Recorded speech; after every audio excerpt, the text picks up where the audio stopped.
La région éthiopienne du Tigré a reçu plus de 150 camions d'aide humanitaire entre la journée du 3 et 4 septembre 2021. Selon les autorités éthiopiennes, ces camions d'aide alimentaire permettront de soutenir des millions de personnes menacées de famine dans le pays. Selon les estimations de l'ONU, ce sont 5,2 millions de personnes, soit 90% de la population du Tigré, qui ont besoin d'une aide urgente, dont 400 000 sont déjà confrontés à des conditions proches de la famine. L'Union africaine a par ailleurs exhorté le gouvernement éthiopien à faire davantage pour prévenir la famine dans cette région ravagée par 10 mois de conflit.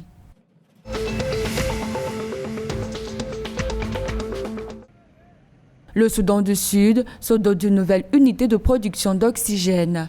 Le Soudan du Sud a commencé à produire de l'oxygène avec la mise en service de la toute première unité de production d'oxygène du pays à l'hôpital universitaire de Djouba. Ce projet a été financé par le Fonds africain de développement et le guichet concessionnel du groupe de la Banque africaine de développement à hauteur de 980 000 $ américains.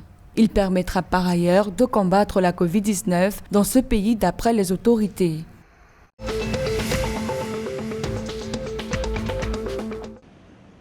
Le Premier ministre rwandais, Edouard Ngirente, reçoit le directeur exécutif du groupe de la Banque mondiale pour l'Afrique pour échanger sur des questions d'intérêt entre l'institution et le pays. Ces échanges, selon les autorités, se sont axés sur des sujets tels que la reprise économique du pays post-Covid-19 et les efforts du Rwanda pour mettre en œuvre des projets de développement. Toutefois, la Banque mondiale finance différents projets au Rwanda dans les domaines des infrastructures, de l'agriculture ou encore de l'éducation.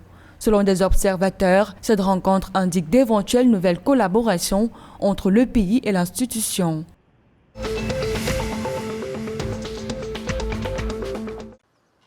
La mission de l'Union africaine demande le soutien de l'ONU dans le maintien de la paix en Somalie. Cette demande, selon des experts, a été formulée quelque temps après que des militants talibans aient pris le contrôle de la ville d'Afghanistan. À travers cet appel, selon les autorités de l'Union africaine, l'institution souhaite que les Nations unies lancent une opération visant à assurer la paix et la stabilité dans ce pays de l'Afrique de l'Est.